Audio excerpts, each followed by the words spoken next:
से आने के लिए माफी चाहती हूँ अब्बू। बेटियों की देर से आने पर वो वालिदैन परेशान होते हैं जिन्हें अपने बेटियों पर भरोसा नहीं होता। पर मुझे तो तुम पर पूरा भरोसा है बेटे। अगर आज मेरा भरोसा तोड़ा है जरीन बेगम ने। वादा किया था उन्होंने कि जरूर तुम्हें कोई ना कोई यहाँ छोड़ जाएगा। तुम यहाँ कोई छोड़ने क्यों नहीं आए बेटे?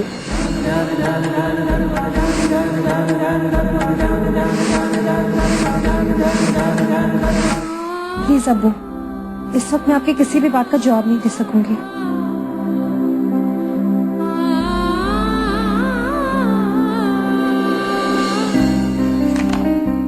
बच्चों, आज का फंक्शन कैसा रहा? मुझे तो मामला कुछ गड़बड़ लगता है, वरना बच्चों में इस तरह नजरअंदाज करके नहीं जाती। हद हो गई बेशर्मी की। वो 2 टके की लड़की, हिम्मत तो देखो बेशर्म की। क्या किया उसने? क्या किया उसने? ये पूछो क्या नहीं किया। वो लड़की तेरी खुशियों की राह का सबसे बड़ा रोड़ा बनती जा रही है, समझी? रोक ले उसे, वरना तेरी मुट्ठी से तेरी तकदीर निकाल कर ले जाएगी। अम्मी, तेरी नादिरा आंटी बिल्कुल ठीक कह रही है। वो आफरीन बहुत ही चालाक लड़की है। मुझे तो उसी की फिक्र लगी रहती है। फिक्र विक्र करने से हुआ है क्या आज तक कभी कुछ? तू समझदारी से काम ले कुड़िए। वो लड़की जिसकी ना अकल है ना शक्ल, अगर वो कबीर का दिल जीत सकती है तो क्या तू नहीं जीत सकती? लेकिन कहते हैं ना, अगर दिल आया गधी पे तो परी क्या चीज है।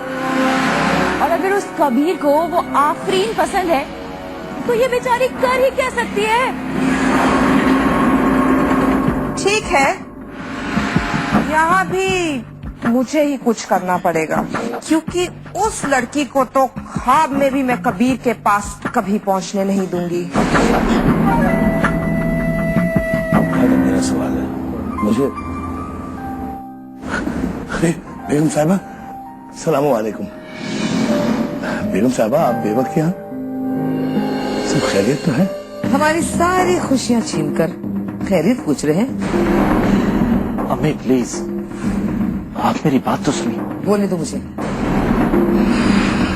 इनको भी तो पता चले ना कि इनकी बेटी की असलियत क्या है।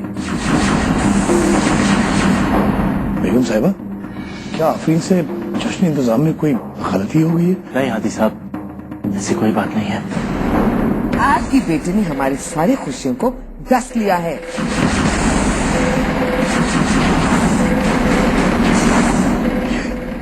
ये नामुमकिन है बेगम साहिबा। मेरी आफरीन कभी किसी की खुशी नहीं छीन सकती। वो मासूम तो मासूम? आपकी इसी मासूम बेटी की वजह से मेरे घर के आंगन में बजते हुए ढोल की सदा खामोश हो गई। फिजा को खुशनुमा बनाने वाली शहनाई की धुनें सन्नाटे में तब्दील हो रही है, और इन सब की वजह जिम्मेदार आपकी बेटी है। आज मेरे बेटे ने शादी करने से इनकार कर दिया है। जानते हैं क्यों? क्योंकि वो आपकी बेटी से प्यार करता है।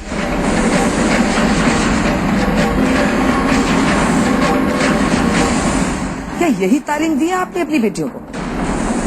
नौकरी मांग ले जाओ और मालिक के बेटे को अपनी जान में फंसा लो। कैसी तरबियत की है आपने अपने बच्चों की? अरे हादी हसन, शर्म आती है मुझे आप पर। अरे लानत है आप पर।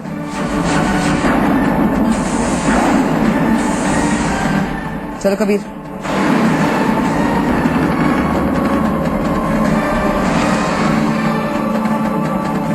कभी बेटे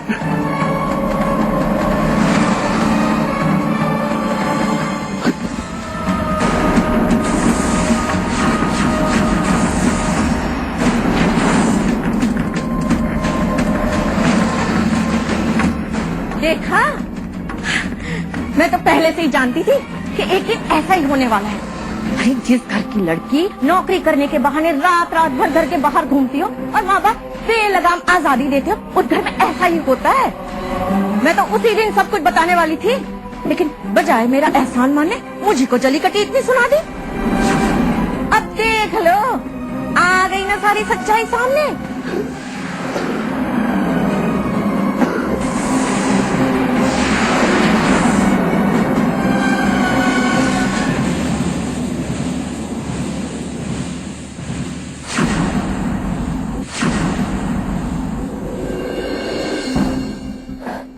कितना डरावना ख्वाब था। मैं इसे दिन हरगिज़ नहीं आने दूंगी। आफरीन, खास साहब के साहबजादे कबीर आए हुए हैं।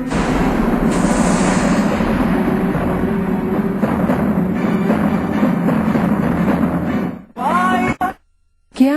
हाँ, नीचे तुम्हारा इंतजार कर रहे हैं, आ जाओ जल्दी से। ऐसा नहीं हो सकता। या अल्लाह, ये ख्वाब का ही हकीकत बन गया तो? नहीं, मेरे अब्बू को कुछ नहीं हो सकता। मैं ऐसा नहीं होने दूंगी। या अल्लाह, रहम कर।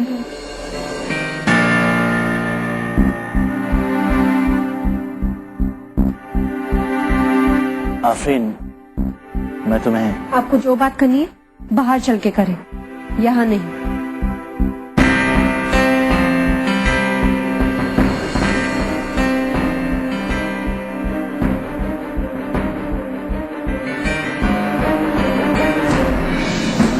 आप समझते क्या अपने आप को? मालिक है इस दुनिया के, बादशाह इस वक्त है। सारी दुनिया आपके इशारों पे नाचेगी।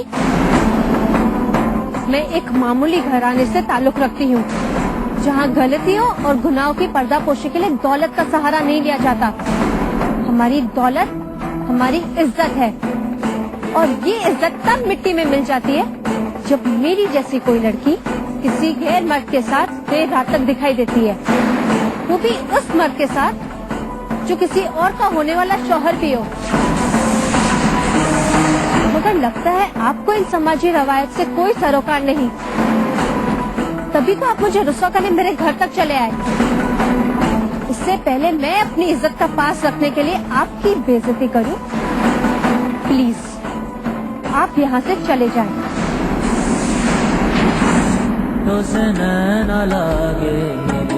मैं तो महज आपको ये आई कार्ड आपको लौटाने आया था। न जाने आपने क्या समझ लिया।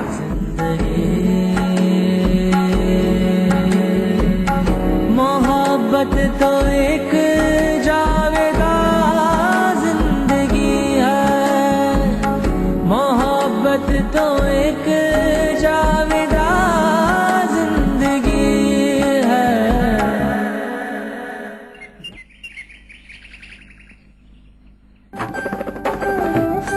ये देखो नादिरा भी, ये जेवर मैं अपनी बहू को मुंह दिखाई पे दूंगी।